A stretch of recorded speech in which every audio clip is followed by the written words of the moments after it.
I'm going to literally put an end to this whole femininity discussion because as someone who's been around the block for quite a minute on social media and watching all these different people from different walks of life talk about what it truly means to be feminine and what's not feminine and how you should act, how you should be, how you should talk, how you should walk, all these things that you've been hearing about you as a woman, I, just like you, got under the influence of these people for a very long time, and for very valid reasons, by the way, because for most of my life I would say that I was not in my feminine. And again, the whole purpose of this video is to bring a bit more nuance and a bit more clarity around what femininity even means. But for the sake of my point here, I knew that for most of my life, up until a couple of years ago, there were a lot of areas in my life where I was not operating from my feminine, which was the reason why I was very unhappy.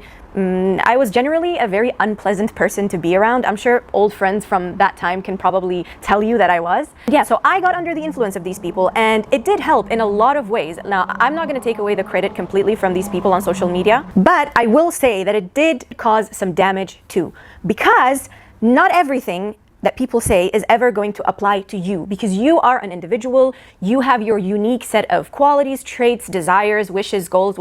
To be honest, no one's philosophy, especially one that's about what it truly means to be feminine, is going to completely apply to you 100%. Some of it will, some of it don't. And this video is going to be very helpful for you because that second part of it that absolutely shouldn't apply to you and hasn't applied to you and is causing a lot of maybe frustration or even boredom in your life right now, I'm going to talk about that specific part. Now, a very big part of the whole femininity movement that came out and the way these women were preaching about what it truly means to be feminine, a lot of it revolves around you as a woman having to slow down, listen to your body, be a bit more in tune with your body and with your feelings. It was about you putting an end to this whole energy of you chasing things and forcing things in life and being, kind of desperate after the things that you want, and instead enter a mentality of attracting things, of receivership, of being comfortable receiving.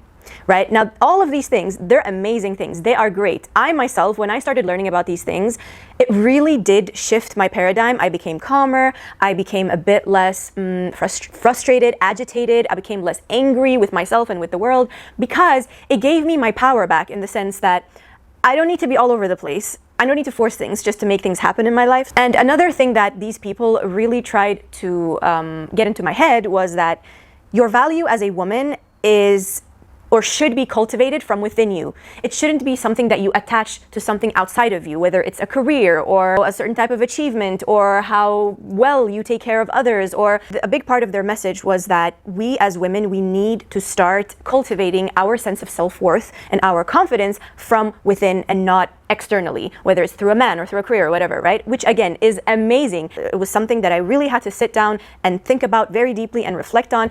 And I found quite a few things in my life that were a perfect reflection of this problem, right? Because I thought unless I was the CEO of $1 million company, then I was absolutely fucking useless in this world, right? For a very long time, for as long as I can remember, I was under that notion. And again, there's nothing wrong with being ambitious as a woman. There is nothing wrong with having big goals or wanting things that the average girl doesn't even think about, right? But the problem starts when you see your goals as a woman as a means to prove your worth to the world. At least for me personally, that's where the problem started. And when these femininity gurus came out and let me know that, hey, by the way, like you're not useless just because you don't have a very high title in the company that you work for, or you're not useless just because you don't own $1 million business. It was kind of a moment of liberation for me. I was like, oh my God, wow. So like so that means I mean something to the world and I still deserve love and validation and care and all these good things that all human beings deserve. I deserve those things without having or doing these things that I thought I had to do in order to be lovable or have a place in society. So that was a moment of liberation. But just like I know a lot of other women out there, I took that realization and I kind of took it to the extreme. I started bashing myself for even having ambitions at all. I started seeing it as a problem that I was so driven, that I was very goal-oriented, that I want these cool things in life, and I started to suppress them. I started to play small. I started to make excuses and say, oh no, it's okay, I can just chill out. I can just frolic through life and not really bother with doing anything difficult or anything that would result in some type of growth. I can just be, and that is enough. And for a girl like me who has been operating fully from survival mode and from this area of I need to do all these great things in order to mean something to the world, that was really, really comforting. Like for a while, it was like, I could finally breathe again, as if a weight lifted off of my chest. But then again, it was only for a while and it didn't last that long, okay? That sense of comfort and a little bit of safety that I was finally feeling, eventually it turned into utter boredom. I was at the peak of boredom, feeling unfulfilled, feeling like, every time I would see someone around me do something cool, like, I don't know, run a successful business or lead a mastermind or build a community where they have an impact on people, every time I would see that, I would look at that and I'd be like, that should be me. Like, it wasn't even coming from a place of ego. It was just, I know I could do that. And I know that I was put on this earth to do something like that or something similar. Why am I over here just chilling out? And it's like I went from one extreme of being this super, super forceful go-getter. I need to do all these amazing, humongous things in life. I went from that extreme to another completely different extreme that was all about, yeah, I don't care. I'm just gonna chill out. I don't feel like doing it today, so I'll just not do it. And I quickly realized that I had been operating from two opposite ends of the spectrum, like the very extremes of the spectrum. And that was like when I entered this whole new paradigm of, okay, extremes don't freaking work, okay? Extremes don't work. You want to be somewhere in the middle. You want, or at least I want for myself, to be somewhere in the middle where I can completely uphold and have the capacity to do hard things, build my business, do cool things that scare me and are uncomfortable in the moment, and not burn out. And I also want to acknowledge the fact that I do sometimes deserve to rest. I do sometimes deserve to actually listen to my body and my feelings. And when things become too much, I will simply not go ahead with it because my well-being comes before anything. It is priority number one. And I also had to learn that just because I sometimes, I want to rest or I want to slow down or I'm not in the mood to be in a season of heavy output, let's say when it comes to business and work, it doesn't mean that I have to completely let go of my goals, my ambitions, these things that I want. Both can coexist. I have both sides to me. I don't need to live my life from one extreme, and one does not cancel out the other. It shouldn't. But that's the problem with these femininity coaches out there. They make you believe that there is this one box that you have to put yourself inside and just operate fully from that. They completely strip you as a woman of your unique qualities, your unique strengths that God gave you, your unique desires. I think that the desires that God has put in your heart, especially the ones that you've had ever since you were a kid, I think they are, I can't say they're sacred, but I think you really, really need to look after them because they're literally given to you by God and they're given to you for a reason. It has a purpose. When you start playing small and you start, becoming this girl who's like soft, quiet, doesn't ask for anything, doesn't break rules sometimes, doesn't do bold things, and she's just like this very quiet, feminine, passive, I don't even know, like they have very different ways of defining what being feminine is, but I feel like the beauty of women, especially you watching this right now, your beauty is in your uniqueness. And more often than not, the whole femininity movement, their advice, if you start to apply it in your life, you're going to strip yourself of these unique qualities, okay? I myself, for example, I'm the type of girl, I have realized by looking back at the past 25 years, that I'm the type of girl that likes to do the exact opposite of what I'm told, okay? Literally. When my family told me to go to university and become a doctor, lawyer, or what's the third one? Engineer, I was like, okay, since you guys want me to do this, I'm gonna go do something completely different. When they told me I should stay in my hometown and just marry the first good bachelor that came to ask for my hand in marriage and I should just accept that and settle down and, build a family, whatever, I was like, okay, since you guys want this from me, I'm gonna go and do something completely different.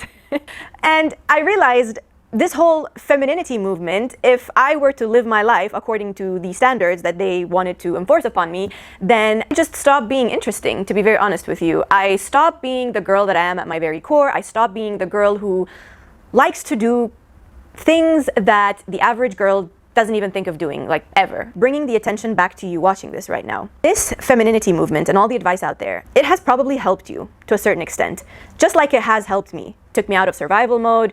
It made me a bit more calmer. It made me a bit, their advice made me nicer toward myself, okay? Because I used to be very mean toward myself in a lot of ways. But please do not allow the femininity coach's advice to cloud your uniqueness, to cloud your desires, to cloud your ambitiousness. Ambitiousness, is that what it's called? I don't know. Do not shrink yourself or play smaller than you were meant to do in this life because you want to fit into an ideal. One of them being the whole femininity movement, okay? Trust me, I did for a very long time, especially last year. My life last year was all about chilling out. All I did was chill out and have fun. Right, I had my freelance business and I had my clients and I was working and making a very good living for myself, alhamdulillah. But the thing was that I was just doing the bare minimum and I wasn't really putting time into learning, expanding my skill sets, or growing, right? I was literally just doing the bare minimum, and you know, I don't blame myself for doing that either, because maybe last year was a period in my life when I had to go through a phase like that. I'm pretty sure it served its purpose. But right now, beginning of 2026, I was like, okay, I am done chilling. I am done playing this soft girl, take it easy, don't bother with doing anything difficult. I was like, I'm done with this shit. Like, it's so boring. It's becoming really boring. It's not me. And yeah, the lessons that I had to learn from that whole period, I have learned them, I have embodied them, and I can move on now to, again, as I said, coming back to the middle, because extremes don't freaking work. I hope this made sense, or at least some of it made sense. I think as a last note for this video, be very careful. This is going to become like one of my slogans. Be very, very careful of the advice that you listen to online. Be very careful of the gurus that try to tell you or convince you of a certain ideal or of a certain way of life, or a certain way that you should behave and operate in life. Because first of all, more often than not, 95% of the time, they have something to sell you. Okay, they have an agenda. They want to shift your beliefs so that their solution, whatever it is, becomes the aha moment that you end up investing in, right? So be very careful and take your power back. Take your power back in the sense that at the end of the day, you know best. You know yourself what it is that you truly need. You know yourself what it is that you truly want in life. You know yourself who you are. I think if anything, me and you both, we just need to become better at listening to that damn voice inside of us that tries to tell us what we need, what we want, what we should do, and what we don't want. So take your power back and don't let anyone tell you what it means to be feminine. You define that. You are the one who defines how you want to be a feminine woman, ultimately. Whether that's being the wild woman that goes and does all sorts of crazy shit that, just like me, is the complete opposite of what everyone wants you to do. We all know that the world hates that when a woman wants to do things her own way. Or whether that means being the woman who likes to live the slower life, isn't really career focused, is okay with getting married, having kids, doing something on the side. I don't know. Could be a mix of both of those, if anything. Why not? Who said you can't have both? I want both. So my point is, you are the one who needs to define what being feminine for you truly means.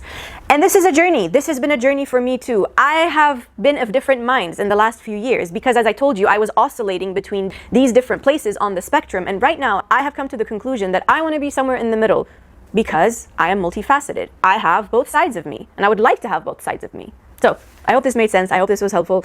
If you watched this video and if it was helpful, then please just leave a comment or like this video or do something that signals to me that someone watched this and actually found some value in it. And as always, ladies, stay hot, be smart, and I'll see you in the next one.